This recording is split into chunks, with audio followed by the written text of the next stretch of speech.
नमस्कार दोस्तों, आप सभी का एक बार फिर से स्वागत है आपके अपने YouTube channel CG job education में। कल हमने अनुपात और समानुपात के कुछ बेसिक नियम, प्रकार और प्रश्नों के बारे में चर्चा किए थे, है ना। 10 प्रश्न अपन जो है किए थे, वो सारे के सारे बेसिक क्वेश्चंस थे, ठीक है। बहुत ही इम्पोर्टेंट थे आपके सहायक शिक्षक और शिक्षक दोनों के लिए। तो आइए आज हम उसी चैप्टर को आगे बढ़ाते हुए कुछ और प्रश्नों को जो है सरल करने की कोशिश करेंगे। तो देखिए क्वेश्चन नंबर 11 देखते हैं अपन। देखिए क्वेश्चन में क्या बोला गया है, क्वेश्चन एक बार पढ़ लेते हैं। अजय और विजय, है ना, 40 के पुरस्कार को 2:3 के अनुपात में बांटते हैं, है ना। फिर क्या बताना है अपने को, अजय को कितनी रकम मिलेगी। चलिए फिर सरल कर देते हैं। देखिए दो हमको चीजें दी गई है, अजय और विजय, है ना। अजय और विजय दोनों का हमको क्या बताया गया है, रेशियो बताया गया है कि इसका रेशियो जो है कितना कितना है, 2:3 है, ठीक है, 2:3 है। अजय और विजय 40 के पुरस्कार को, ठीक है, पुरस्कार कितना है हमारा 40 है। मतलब यहां से अगर हम देखें तो जो 40 का पुरस्कार है इसको 2:3 में जो है बांटा जा रहा है। मतलब यदि दोनों का कुल अनुपात यदि मैं देखूं, कुल रेशियो अगर देखूं तो 3 और 2 कितना हो जाएगा, 5 हो जाएगा। मतलब 5 रेशियो बराबर कितना हो जाएगा, 40। तो यहां से एक रेशियो का मान कितना आ जाएगा, 8 आ जाएगा, ठीक है। ये क्या है, ये है पुरस्कार। ठीक है दोस्तों, समझ में आ गया कैसे किए अपन। दो रेशियो हमारा दिया हुआ था, है ना, टोटल का योग जो है जितने पुरस्कार दी गई है उसके बराबर हो जाएगा। मतलब 5 का योग जो है 5 रेशियो 40 के बराबर हो जाएगी, तो हमारा एक रेशियो कितना आ जाएगा, 8 के जो है बराबर हो जाएगा। अब एक रेशियो 8 के बराबर हो गया तो अजय का कितना हो जाएगा, 8 दूनी 16 हो जाएगा, और विजय का कितना हो जाएगा, 8 तिया 24 हो जाएगा। तो हमको क्या पूछा गया था कि अजय को कितनी रकम मिलेगी। तो देख लीजिए अजय को कितनी रकम मिल रही है, तो 16। इसलिए अजय को मिलने वाली रकम कितनी हो जाएगी, 16 हो जाएगी, ठीक है। मतलब सी आपका ऑप्शन सही होगा। तो इस तरीके से बनाएंगे, बहुत ही सरल रहता है अनुपात और समानुपात का। ठीक है, समझ में आ गया सबको। चलिए अब हम अपने अगले प्रश्न की ओर बढ़ते हैं। अगला प्रश्न हमारा इस तरीके से दिया हुआ है, क्वेश्चन नंबर 12। एक बार प्रश्न को पढ़ लेते हैं। तीन संख्याओं का अनुपात 2:3:4 है। यदि इनके वर्गों का योगफल 1856 है तो संख्याएं होंगी। ठीक है, चलिए अब सरल करते हैं इसको। बहुत ही इजी इजी क्वेश्चन पूछे जाते हैं, ज्यादा टफ नहीं आते। ठीक है, तीन संख्याओं का अनुपात हमको दिया गया है। कौन कौन सा, 2:3:4। ठीक है, फिर क्या बोला गया है, उनके वर्गों का योगफल। अब इनके वर्गों का योगफल, इनके इन संख्याओं के वर्गों का योगफल, ठीक है, वर्गों का योग। तो वर्ग का योग करेंगे तो मान लेते हैं कि ये जो संख्याएं है वो कितना कितना है, 2x है और 3x है और 4x है। ठीक है, अनुपात को अपन x के टर्म में मान लेते हैं। अब इन संख्याओं के वर्गों का योग यदि हम देखें तो 2 का वर्ग कितना हो जाएगा, 4 हो जाएगा, ठीक है, प्लस 3 का वर्ग कितना हो जाएगा, 9 हो जाएगा, प्लस 4 का वर्ग कितना हो जाएगा, 16 हो जाएगा। और सभी में x भी कॉमन है हमारा, तो x क्या हो जाएगा, यहाँ पे x का वर्ग हो जाएगा। ये जो है किसके बराबर दिया हुआ है, देखिए वर्गों का योगफल 1856 है ना, तो ये हो जाएगा हमारा 1856। अब इसको सरल कर दीजिए, है ना, सरल करेंगे तो ये हो जाएगा 4 और 9 कितना हो जाएगा, 13, 13 और 16 जोड़ेंगे तो 29 हो जाएगा। तो ये हो जाएगा 29x स्क्वेयर बराबर 1856 आ जाएगा। ठीक है, 29x² का मान हमारा 1856 आ गया। तो यहाँ से x² की वैल्यू कितनी हो जाएगी, 1856 में अपन क्या करेंगे, 1856 में 29 को भाग कर देंगे। देखिए कितने बार में जा रहा है, इधर यहाँ पे रफ कर देते हैं, 29 और ये 1856, ठीक है। 6 बार में देखिए, एक बार 6 बार में करेंगे तो 6 निया 54 की 4, हासिल 5 आ गया, 6 दूनी 12, 12 5 17, ठीक है। उसके बाद ये 1 बचा, फिर ये 1 बचा, 11 बच गया, 6 आ गए यहाँ पे। अब देखिए 4 बार में करके देखिए, है ना, तो 4 निया 36 और 3 बचा, 4 दूनी 8 3 11, देखिए पूरा डिवाइड हो गया, है ना। कितने बार में गया, 64 बार में। तो ये जो है कितना निकल के आ गया, 64 निकल के आ गया। तो x² की वैल्यू हमारा 64 आ गया। तो यदि मैं x का मान देखूं तो कितना हो जाएगा, 8 हो जाएगा, ठीक है। x का मान कितना आ गया, 8 आ गया। फिर हमको क्या बताना था, तो जो है संख्याएं होंगी। अब ये संख्याएं माने थे अपन a, b और c, 3 संख्याएं 2x 3x और 4x अपन माने थे, है ना, जिसका अनुपात इस तरीके से दिया हुआ था। तो संख्याएं क्या क्या होंगी, तो x के जगह पे 8 रखेंगे, 8 रखेंगे तो हमारा कितना कितना हो जाएगा, यहाँ पे 8 रख दीजिए, तो 8 गुणी 2 करेंगे तो 8 दूनी 16 हो जाएगा, यानी एक वैल्यू आ गया 16। फिर 8 गुणी 3 कर दीजिए, 8 तिया 24 आ गया। उसके बाद 8 गुणी 4 कर दीजिए, 8 चौक 32 आ गया। इसलिए अभिष्ट संख्याएं क्या क्या हो जाएंगी, 16 24 और 32। देख लीजिए कौन सा ऑप्शन आ रहा है आपका, ए ऑप्शन निकल के आ रहा है, ठीक है। तो इस तरीके से अपन इसको सरल करते हैं। सबको समझ में आ गया। चलिए अब हम अगला प्रश्न देखिए हमारा अगला क्वेश्चन इस तरीके से दिया हुआ है, क्वेश्चन नंबर 14।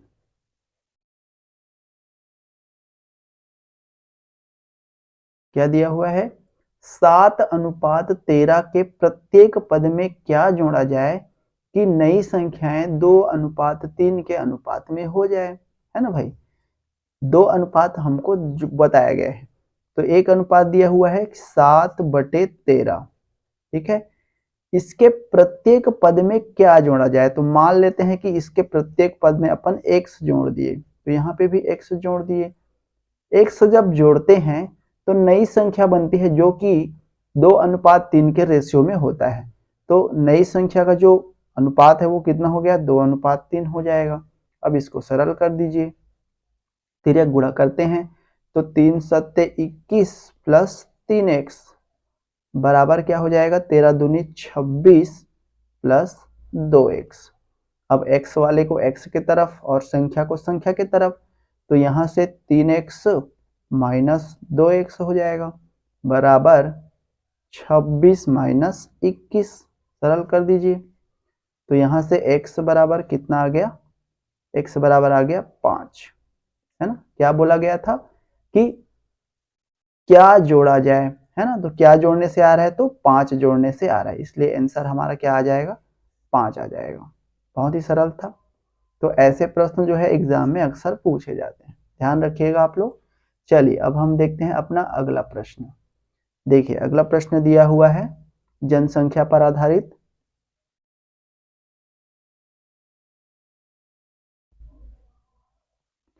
एक शहर की जनसंख्या स्त्रियों और पुरुषों का अनुपात, है ना, एक शहर की जनसंख्या में स्त्रियों और पुरुषों का अनुपात कितना दिया है, 12:11 है।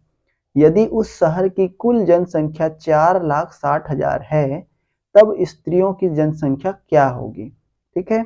देखिए हमको दिया गया है एक शहर की जनसंख्या में स्त्री और पुरुष का अनुपात, स्त्री यानी इसको लिख लेते हैं अपन फीमेल और मेल, इन दोनों का रेशियो कितना दिया गया है, 12:11। तो यदि मैं इसका टोटल देखूं, है ना, यदि मैं इसका टोटल देखूं तो 12 और 11 कितना हो जाएगा, तो ये हो जाएगा 23 हो जाएगा, ठीक है। मतलब 23 रेशियो का मान कितना दिया गया है, कुल जनसंख्या 4,60,000, 4,60,000, ठीक है।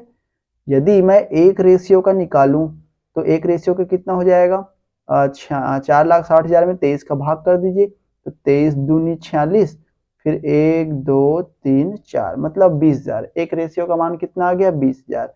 अब हमको क्या बताना था, स्त्रियों की संख्या ज्ञात कीजिए, है ना। फीमेल्स कितने हैं उस शहर में, इसको जो है ज्ञात करना है। तो फीमेल, देखिए फीमेल का रेशियो कितना था 12 था, तो 12 रेशियो बराबर क्या हो जाएगा 12 गुणित 20,000, है ना भाई।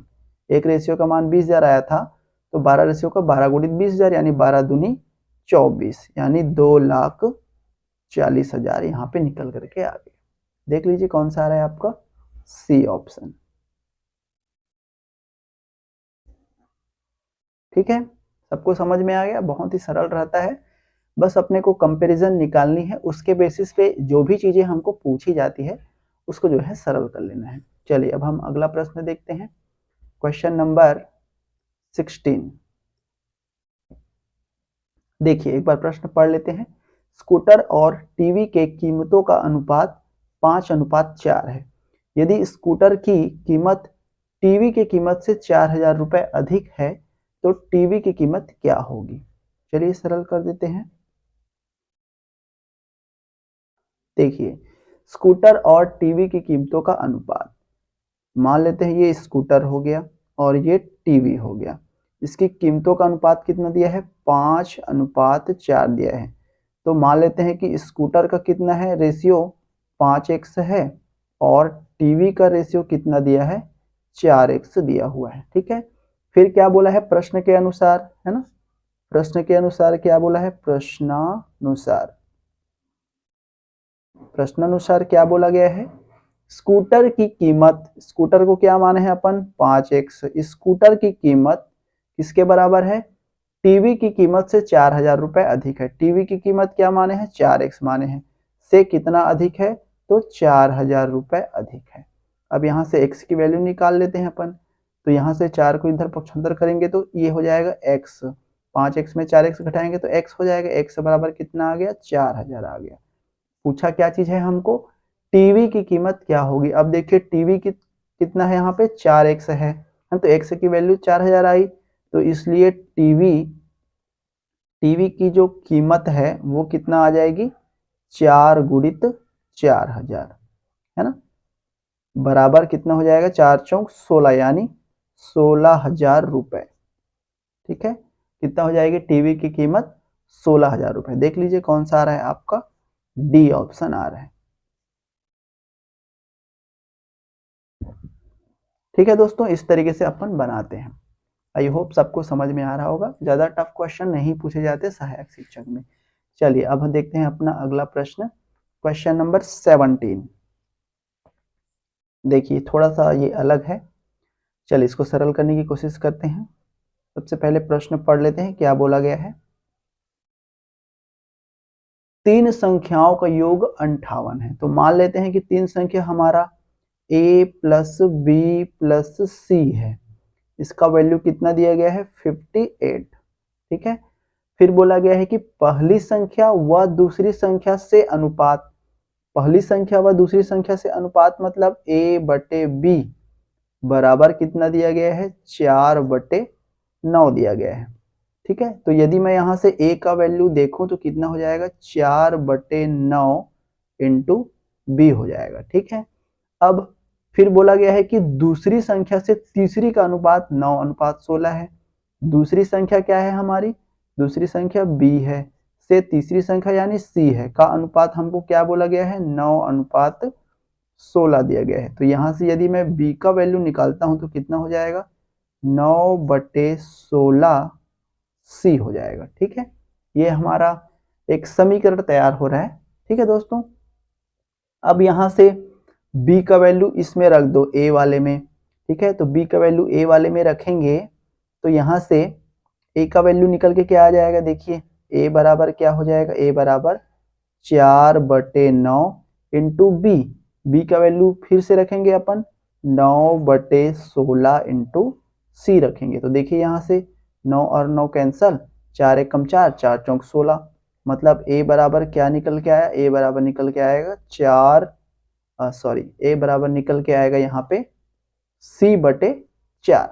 ठीक है, क्या निकल के आ गया यहाँ पे c/4। ठीक है, तो ये हो जाएगा a की वैल्यू इतना। अब देखिए क्या बोला गया है। तो पहली संख्या और तीसरी संख्या का योग क्या होगा। ठीक है, तो अभी तो संख्या हमको मिली नहीं है। अब इन सब के वैल्यू को अपन इसमें रख देते हैं। ठीक है, तो a का वैल्यू हमारा c/4 हो जाएगा। ठीक है, प्लस b का वैल्यू कितना हो जाएगा। b का वैल्यू अपना दिया है 9/16 c, प्लस c का वैल्यू तो c ही रहेगा, बराबर कितना दिया है 58 दिया है। अब एक समीकरण तैयार हो गया। देखिए सबका जो लघुत्तम है वो 16 आ जाएगा। यहाँ से करेंगे तो इसको 16 बनाएंगे तो 4 का गुणा करते हैं अपन, तो ऊपर में भी 4 का गुणा करना पड़ता है। ये तो पहले से ही 16 है, इसमें 16 लगा देंगे तो ये हो जाएगा 4c प्लस ये हो जाएगा 9c। ठीक है, प्लस ये क्या हो जाएगा 16c। ठीक है, पूरे का बराबर कितना दिया है 58 दिया है। अब इसको जोड़ दीजिए, 9 4 13। ठीक है, और 13 और 16 को जोड़ेंगे तो कितना हो जाएगा 29 हो जाएगा। ठीक है, 29c बराबर कितना आ गया। अब ये 16 इधर चला जाएगा तो गुणा में हो जाएगा 58 गुणित 16। तो यहाँ से c की वैल्यू करेंगे तो 29 दूनी 58 होता है ना, 29 से कम 29 और 29 दूनी 58, तो 16 गुणित 2 कर दे तो 16 दूनी कितना आ गया 32 आ गया।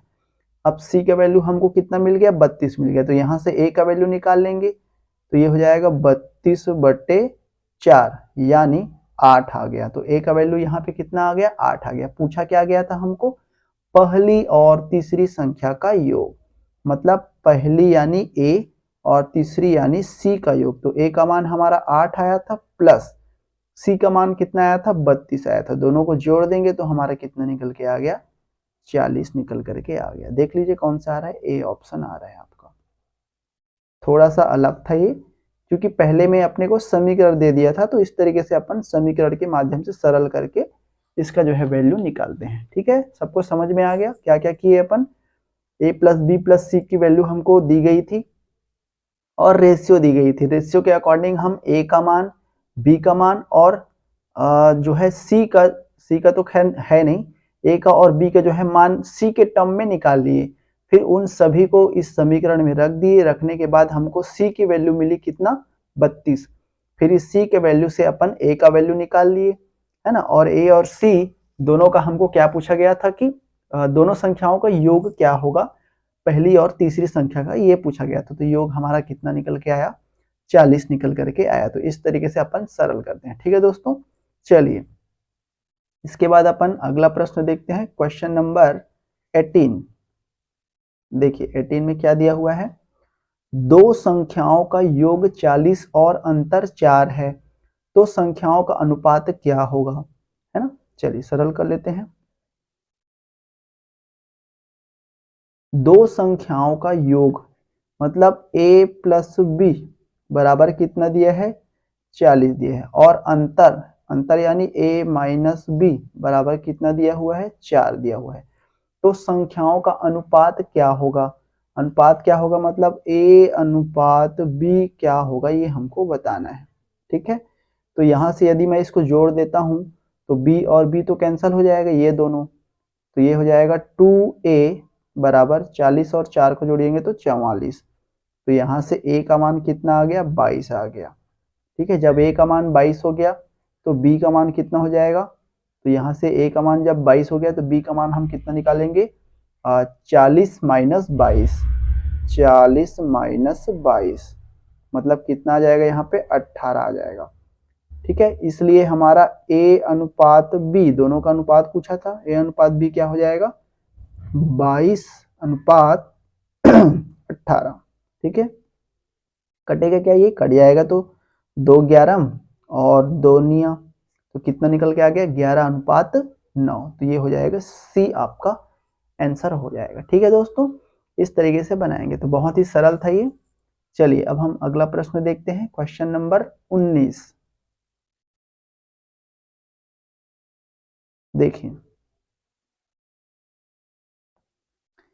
देखिए ये वाला प्रश्न जो है पूछा गया था एक बार, है ना। वह संख्या जिसे 3:5 अनुपात वाले दो पदों में प्रत्येक में जोड़ने पर अनुपात जो है 5:7 हो जाता है, तो वह संख्या क्या होगा ये हमको बताना था। चलिए, हमको दिया हुआ है कि 3 जो है और 5 का अनुपात, इसमें पदों में प्रत्येक में क्या जोड़ दें, तो वही जैसे अपन पहले पढ़े थे x जोड़ देते हैं, है ना, तो वह संख्या क्या हो जाती है 5:7 हो जाती है। अब इसको तिर्यक गुणा कर दीजिए तो हो जाएगा 7 या 21 प्लस 7x बराबर 5 पंछे 25 प्लस 5x। ठीक है, इसलिए अब इसको इधर कर दीजिए तो ये हो जाएगा 2x बराबर 25 में 21 घटाएंगे तो 4 आ जाएगा। तो यहाँ से x बराबर कितना निकल के आ गया, 2 निकल के आ गया। तो वह संख्या क्या होगी, तो वह संख्या 2 होगी। देख लीजिए, इसमें तो नहीं है तो ये गलत हो जाएगा, ये भी गलत हो जाएगा, ये भी गलत हो जाएगा। तो आपका आंसर क्या हो जाएगा, डी जो है आंसर हो जाएगा, इनमें से कोई नहीं। ठीक है, तो इस तरीके से प्रश्न जो है पूछ दिए जाते हैं। चलिए, इसके बाद अपन देखते हैं आज का आखिरी प्रश्न, क्वेश्चन नंबर 20।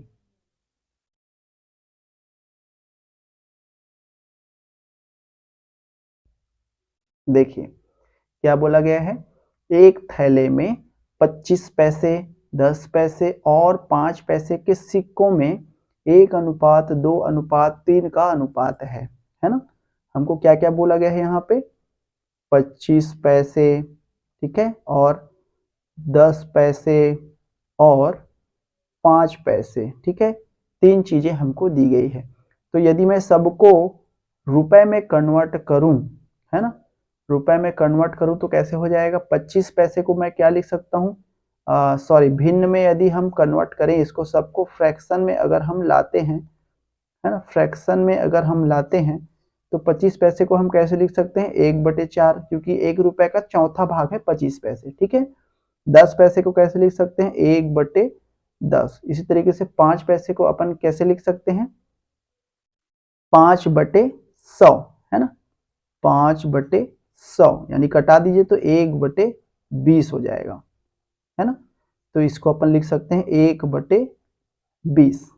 ठीक है दोस्तों, अब देखिए ये हमारा फ्रैक्शन में चेंज हो गया। फिर क्या बोला गया है कि इनका जो अनुपात है वो कितना है, 1:2:3 है।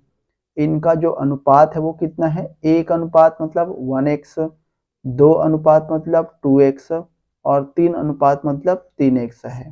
ठीक है, अब इसके साथ में लगा दीजिए तो 25 पैसे का 1x है, यानी यहाँ से इस तरीके से अपन इसको लिखेंगे, ऊपर में गुणा कर देंगे। ठीक है, तो यहाँ से 1 पैसे का हमारा 25 पैसे का हमारा 1 रेशियो के बराबर है, तो 25 पैसे की वैल्यू 1/4 है ना, 1/4 उसका फ्रैक्शन निकाले हैं अपन, तो ये हो जाएगा x/4, ऊपर में गुणा कर देना है।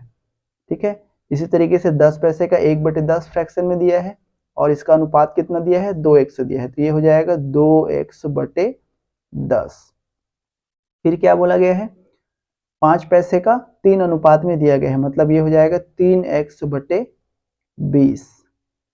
फिर देखिए क्वेश्चन में क्या दिया है कि यदि कुल जो है रुपए थैले में 30 रुपए हो, इसके किसके बराबर दिया है, ये 30 रुपए के बराबर दिया हुआ है।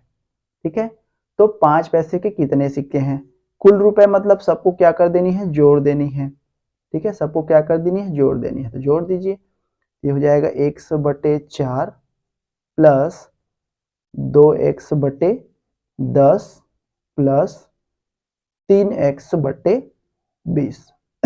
ठीक है, इसके बराबर दिया गया है 30 के बराबर। अब देखिए सबका लघुत्तम आ जाएगा मेरा 20, है ना, यहां से इसको 20 बनाने के लिए 5 का गुणा करूंगा तो ऊपर में भी 5 का गुणा करना पड़ता है, तो ये हो जाएगा 5x, है ना भाई, प्लस इसमें 2 का गुणा करेंगे तो 2 दूने 4x हो जाएगा, प्लस ये तो ऐसे ही रहेगा 3x, बराबर कितना दिया है, 30 दिया है। ठीक है, अब इसको सरल कर देते हैं, इधर कर देता हूं, तो ये हो जाएगा 5 4 9 और 9 3 12, तो यहाँ से ये हो जाएगा 12x बराबर 20 को इधर गुणा कर दीजिए, तो ये हो जाएगा 30 गुणित 20, है ना, मतलब 12x का वैल्यू कितना आ जाएगा, 3 दूनी 600, तो तो यहाँ से x की वैल्यू कितनी आ जाएगी, 12 पंचे 60 यानी 50 आ गई x की वैल्यू। अब हमको पूछा क्या गया था कि 5 पैसे के कितने सिक्के हैं, है ना, 5 पैसे के कितने सिक्के हैं। तो 5 पैसे का हमको बताना है कि कितने सिक्के हैं। तो 5 पैसे का देखिए क्या दिया है, यहाँ पे 3x जो है इसका रेशियो दिया हुआ था, तो 3 गुणित कितना हो जाएगा, ये 50 हो जाएगा। मतलब 5 तिया 15 यानी 150 सिक्के जो है हो जाएंगे। ठीक है, 5 पैसे के कितने सिक्के हो जाएंगे, 150। जिसका भी पूछा जाए, अगर हमको 10 पैसे का पूछा होता तो इस 2x वाले में करते, अगर 25 पैसे का पूछा गया तो इसमें करते। ठीक है, तो हमको पूछा गया था 5 पैसे के कितने सिक्के हैं, तो कितने सिक्के हो जाएंगे, 150 सिक्के। इसलिए हमारा आंसर कितना निकल के आ गया, सी ऑप्शन आ गया, 150 सिक्के। तो ऐसे क्वेश्चन आते हैं एग्जाम में, थोड़ा इंपॉर्टेंट क्वेश्चन है, ध्यान रखिएगा। ठीक है, तो इस तरीके से ये हो गया हमारा अनुपात और समानुपात के प्रश्न। ठीक है, तो आज हमने 10 प्रश्न किए और पहले भी 10 प्रश्न किए थे। तो अगर ये आप 20 प्रश्न भी अगर सरल कर लेते हैं तो आपके लिए बहुत ही फायदेमंद हो जाएगा। खास करके सहायक शिक्षक में ज़्यादा टफ क्वेश्चन नहीं आते हैं, सिंपल सरल हो जाए उसी तरीके से प्रश्न जो है दिया जाता है। तो कोशिश करिए अच्छे से अच्छे जो है तैयारी करने की। ठीक है दोस्तों, आज के लिए बस इतना ही रखते हैं। कल अपन फिर से एक नए चैप्टर की शुरुआत करेंगे। तब तक के लिए सभी जुड़े रहिए हमारे साथ और संपूर्ण सहायक शिक्षक की तैयारी करते रहिए। इसके बाद जब ये सहायक शिक्षक का संपूर्ण क्लास खत्म हो जाएगा, उसके बाद अपन शिक्षक के जो मैथमेटिक्स में आते हैं उस पर अपन चर्चा करेंगे। ठीक है, तो आज के लिए इतने ही रखते हैं। मिलते हैं कल शाम 7 बजे, तब तक के लिए धन्यवाद, गुड नाइट।